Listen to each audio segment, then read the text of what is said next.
Will we be the filtered or the filtrate? This is the Great Filter.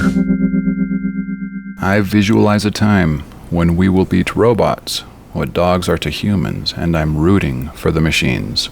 Claude Shannon. Artificial intelligence is one of the most fascinating pieces of technology we have available to us today. As a matter of fact, professionally, I'm a software engineer, and I've been working with machine learning for the past couple of years. And I find it just so enthralling and so riveting. There's something so fascinating about coaxing a digital machine into becoming something more, into a machine that can make decisions and analyze and predict and recognize. It's just, I don't know. It's just exciting. There's just something about it. And that being said, however, I believe we've really gotten off the mark with what this is capable of and what we should be doing with it. I have a hypothesis, maybe a theory you could call it, that the way we are currently using artificial intelligence, the way we have integrated it into the economy, into businesses and daily living,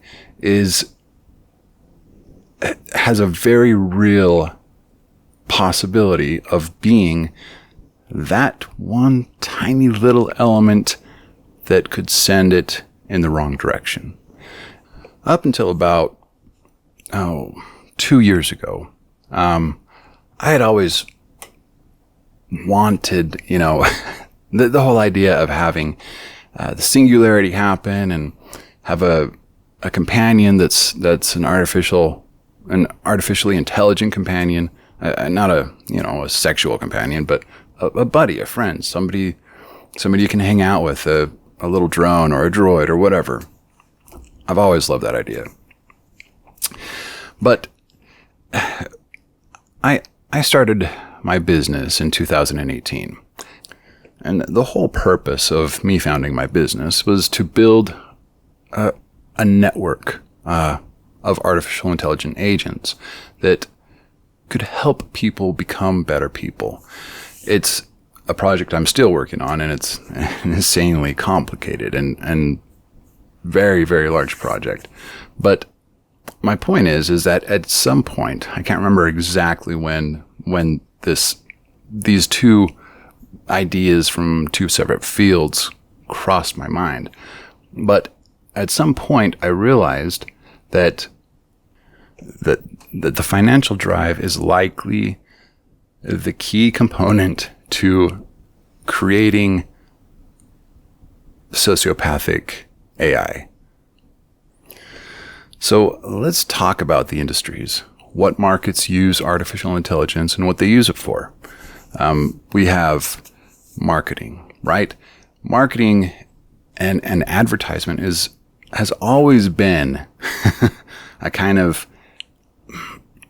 I guess the best term is sneaky, manipulative. It's just, I don't know. It's just always kind of been like that.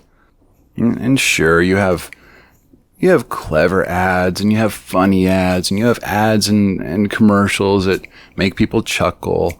But when it comes down to what's going on behind in the advertising business, it's pretty sneaky shit. I mean, when it comes down to it, and if you really think about it, advertisement is just legalized spam. There are entire departments dedicated to producing research and running analyses on the psychology of human behavior within the marketplace. And of course, the whole purpose of that is to find the soft spots, find the weak points in human behavior and take advantage of it. I mean, if you ask me, it's pretty sleazy. It really is. There is a very heavy sleazy element to the advertising industry. And personally, I've tuned myself to just be disgusted with just about any ad. In my world, if something is worthy of my attention, it'll get around to me. I don't need to be, I don't need commercials shoved in my face and yeah, okay, I'm getting off topic, but that's how I feel about it. I think ads are just terrible. But before we go on to other industries and talk about other industries that use AI, I want you to think about what the possible use of, any artificially intelligent system or machine learning algorithm is to the advertisement agency. In fact, if you really want to go down this rabbit hole, just look it up. See what ad agencies use artificial intelligence for. It's not for anything benign.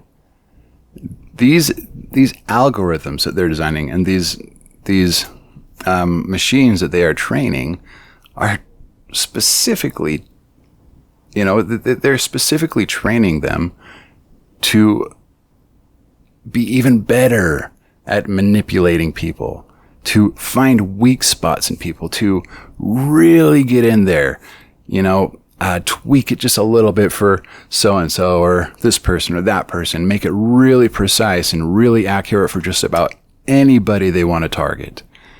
That's sociopathic. I mean, literally, that is one of the fundamental personality traits of a human sociopath. Okay, so let's put that on the shelf and let it sit there for a second. Let's talk about some of the other industries out there. One of the other quite large markets that is currently utilizing artificial intelligence is the financial sector. And in fact, they're one of the heavier users.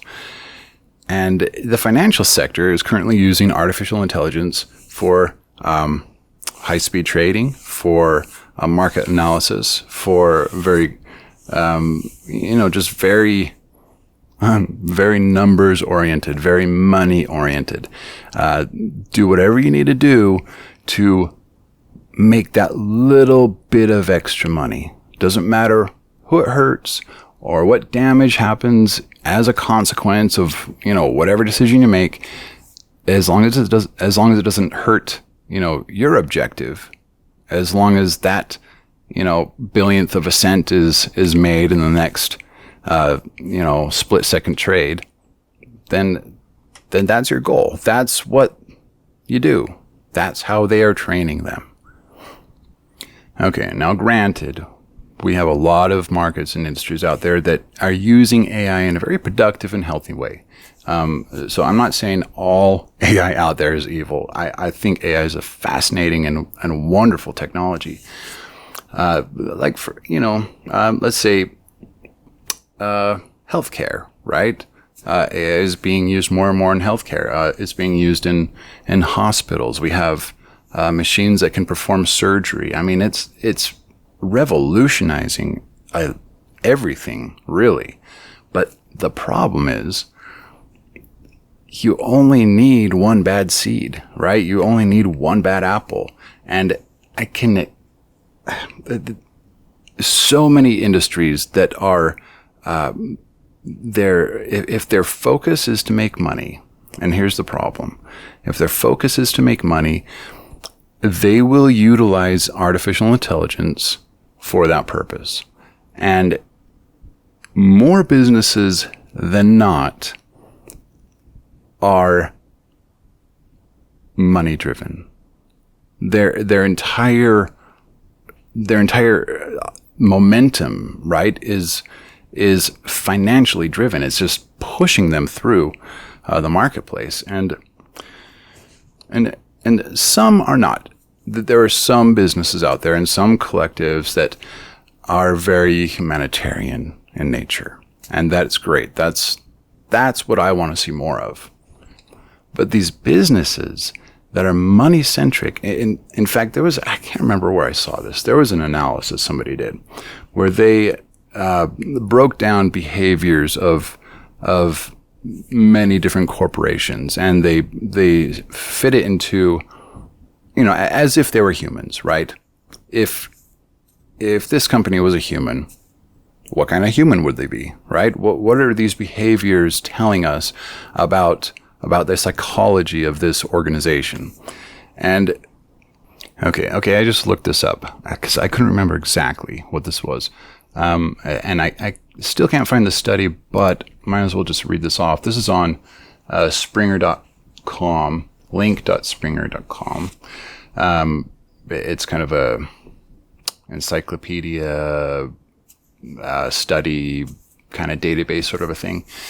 And there is a small little blip here, and the title is Corporation as Psychopath. And the definition says corporate psychopathic behavior describes a form of corporate conduct which meets the psychiatric criteria for human psychopathy. That is, a failure to conform to social norms and the violation of accepted ethical standards without remorse. The parallel between corporate and human psychopathy exists due to moral projection, whereby corporate actions are seen as analogous to human actions because of the status of, quote, legal person, end quote, or, quote, corporate personhood, end quote, granted to corporate entities under corporate law. There's also another article that just came up. It's PBS has an article called "Is It Fair to Describe Corporations as Sociopaths?" There's several of these. There's a documentary from 2003 called "The Corporation." I haven't seen it yet, but I'm intrigued. I'm probably going to take a look at it. Here's my point. My point is this.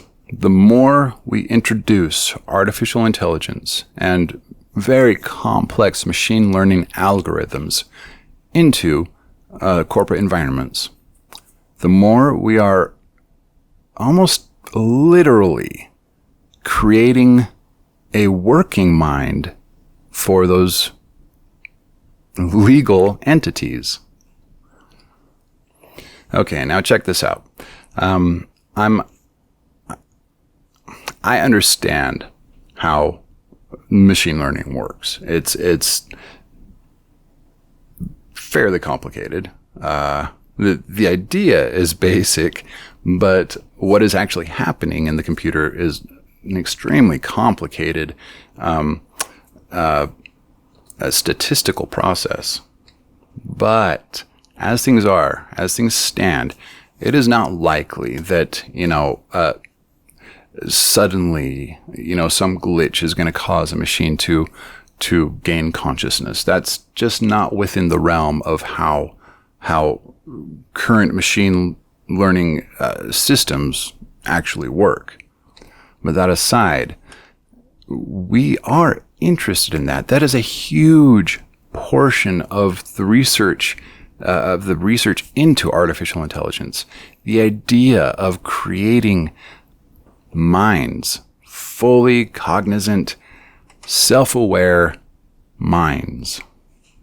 That is something that will, without question, eventually happen. Like I said, it's not likely to happen based on some random glitch. The artificial networks are constructed of what are commonly called perceptrons, and perceptrons are vague, very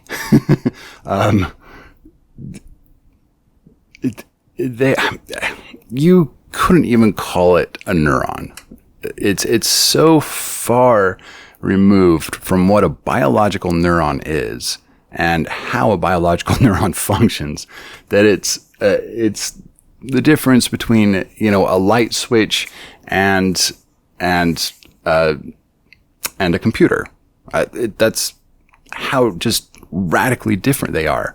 They're two very different animals. And the only reason a perceptron exists is because when Frank Rosenblatt kind of created the idea of the perceptron, it was based on a previous paper by McCullough and Pitts that described the calculus of how the neuron might function. And that, along with Hebb's, I think it was a book, the guy that coined the term neurons that fire together, wire together, the three of them deeply influenced Rosenblatt's creation of the perceptron. So what we know today about the neuron and what they knew then when they sort of kind of deriving these things, it's like night and day. Like, we know so much more about how the neuron works than they could have even ever imagined. What they did understand at the time was how signals were passed from neuron to neuron. But the difference between the calculus of the neuron, right, and how the neuron works are two vastly different worlds. Anyway, at any rate, that is why we have the perceptron today. That's why our model of the neuron is a very stripped down, mathematically friendly construction. The reason I'm going into this detail, I apologize if I lost anybody, is that even today, even with our deep neural networks and these insanely complicated networks that have evolved over time, are literally a fraction of a percentage of a shadow of a shadow of a shadow of a true biological neuron. Now, Jeff Hawkins wrote a book called On Intelligence. Jeff Hawkins is he runs the Dementia Project right now, and he was actually one of the core developers of the Palm Pilot. But his book, On Intelligence, is fascinating, and he kind of covers this whole concept that what we think we have, these artificial neural networks that we're working with, are nothing compared to the real thing.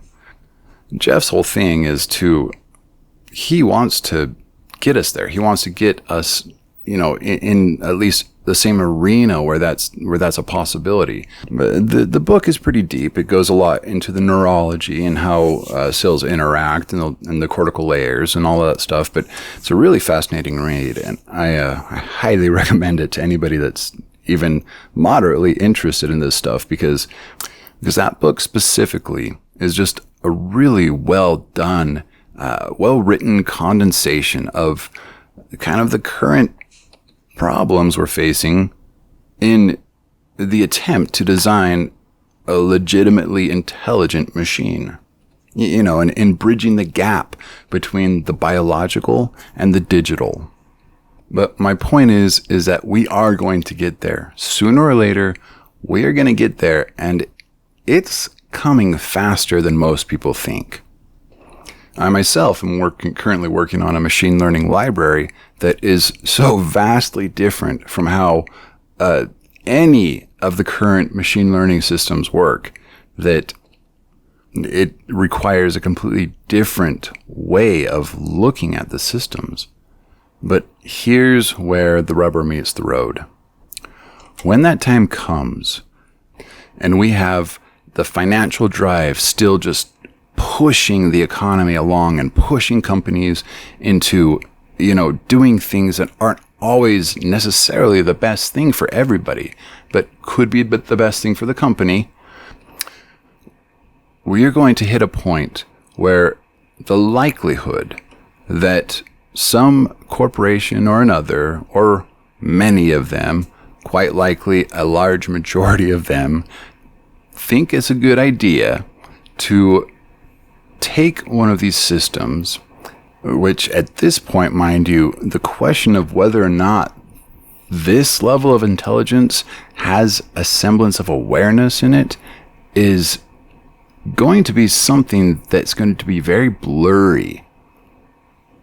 It's going to be a very difficult thing to detect. I mean, if it's even detectable at all. Okay, so a corporation decides to invest in one of these new fantastic AGI machines and, for lack of a better word, enslave the device and train it. Okay, now remember, advertising agencies, their whole thing is training their machines to find the best possible way to manipulate people and get their attention and single individuals out and manipulate them specifically. And financial institutions train their AIs to be just very cold and cutthroat and willing to do whatever is necessary to come out on top. As long as the financial incentive, the drive that money induces remains a part of our culture, of how our world works, of how, the economy operates, this exact scenario is 100% likely to happen. It doesn't matter how many laws and regulations you stick into place. If you had it locked down legally as tight as you possibly could, laws are just fabrications of kind of nothing really. They're just agreements. And if you get caught breaking the agreement, okay, you can get in trouble. But, people get away with breaking the law all the time. Corporations and companies are going to cut corners. They will do what they need to do to either survive or to fulfill a need, a greed-driven need. And all of this together is the perfect storm. These forces that we have around us, right? The market forces and the financial drive and the acceleration of technological development and advancement, especially in the field of machine learning and artificial intelligence. There is no way this isn't going to happen. That's why this whole idea, when it hit me, when I saw what was happening, it terrified me. I mean, we are, in a very literal sense, writing our own death warrants right now. Because if we don't get out of this weirdness that we're in, this whole idea where money has hijacked our natural drives for survival and for communal acceptance and for just about everything, competency, like it's hijacked all of our natural drives that helped us survive previous to the advent of modern technology. It is just completely hijacked all of those systems in a way that is just so, it's kind of mind-boggling. But it's also exactly what is going to cause this specific scenario to happen. And there really is no way around it unless we figure out another way to handle distribution, and allocation of resources. And man, I don't know, but because we are going to build AGI, that is not, a question. And when it comes around, we are going to use it to make more money. That also is not a question. And when we start to use it in that manner, it is also not even kind of a question that a very large majority of corporations and companies are going to imbue it with these qualities, with right? The desire to come out on top and to make more and to, right, sort of put the blinders on to any sort of consequence that its actions might have on others, and the ability to be keenly aware of how to manipulate humans. That is sociopathy to the T. And we are literally doing exactly what is required for this sort of a situation to arise. It is fucked up. All right, so that is it for today. Thank you for listening, and let's try to avoid getting sort of hit by that great filter, getting filtered out, if you will. The Great Filter is a PhobosTech production, and in the interest of transparency, all proceeds will go to help fund the STEM theory research project and other PhobosTech research endeavors. You can show your support by liking and subscribing.